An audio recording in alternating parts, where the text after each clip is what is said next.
انه فرناندو احتمال انه فرناندو فعلا يلعب. فرناندو يا سلام، يسجل فرناندو، يا سلام بلعبه او الكرة بهدف اول للفريق الشبابي.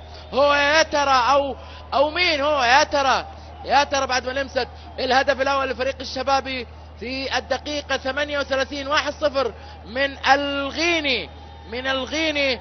يا ترى اللاعب الدولي واللاعب اللي عمره 30 سنة واللي قضى 8 سنوات، هذا هو يا ترى بيسجل الهدف الأول لفريق الشباب من كرة ثابتة، من كرة ضربت يبدو لي في الحائط في الإعادة، وصلت اتشالت على طول.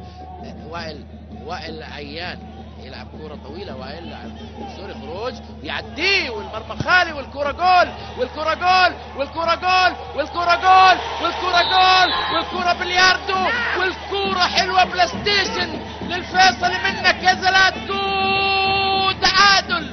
تعادل احلى من لعبة هذه. يا سلام يا سلام، وروني اياه من هو عناب ستير، هو اللاعب الرائع. مين اللاعب اللي سجل؟ اعتقد انه بيرو. نعم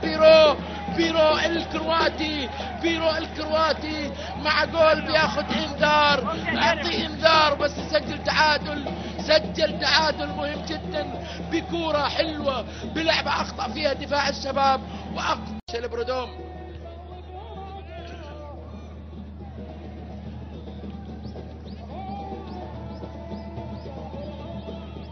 كرة ماشية للفريق الشبابي في محاولة هجومية لتمريرة إلى ناصر، إلى مرور، إلى تسديدة. يا سلام الزلزال يزلزل المرمى ويسجل الثاني بقوة وبعناد الأقوياء وبعناد الكبار وبعناد الهدافين. إنه الزلزال ذهب إلى مدربه، ذهب إلى لاعبيه، ذهب إلى الجميع ليحيي هناك من خلال الشاشة، ليحيي جماهيره، يحيي زملائه. لعبة قهر وتسديدة من القلب طالعة، تسديدة ملعوبة بقوة وبداية هجمة. شوف ناصر ينطلق، عنده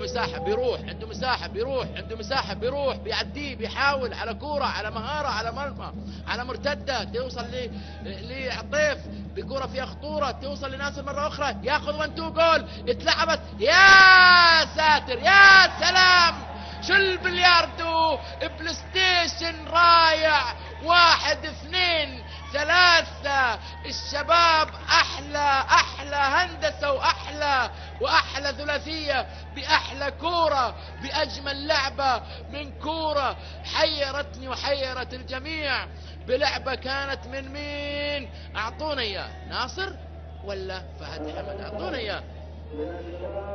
ناصر الشمراني، يقول لي ناصر الشمراني.